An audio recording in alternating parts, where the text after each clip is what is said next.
তাই না? কবরে এসে যখন দুটো ফারিস্তা এসে জিজ্ঞাসা করে বলো মান রব্বুকা, ওই সময় যারা টিকটক করে বলে আমি তো বিরাট ইংরেজিতে কথা বলতে পারি, ওই সময় যেই বলবে বলো মান রব্বুকা, সেই সময় hi guys welcome to the কবর, এরকম বলবে বাপ, বিরাট মারবে। আরো দুটো ফারিস্তা এসে আমাকে ডাকবে, সিরাজুল ইসলাম আব্দুল মান্নান, তুমি দুনিয়াতে 50 বছর বেঁচে ছিলে, অনেক গজল বলেছো, কতটা ভালো কাজ করেছো, এবার কি বলছে দেখুন।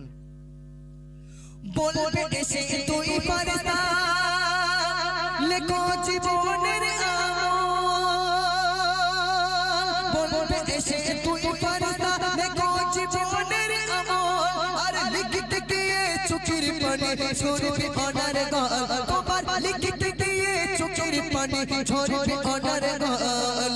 বলবে এসে তুই ফারিস্তা লেখো জীবনের আমল, আর লিখতে গিয়ে চোখের পানি ঝরবে অনার গাল, তোমার লিখতে গিয়ে চোখের পানি ঝরবে অনার গাল।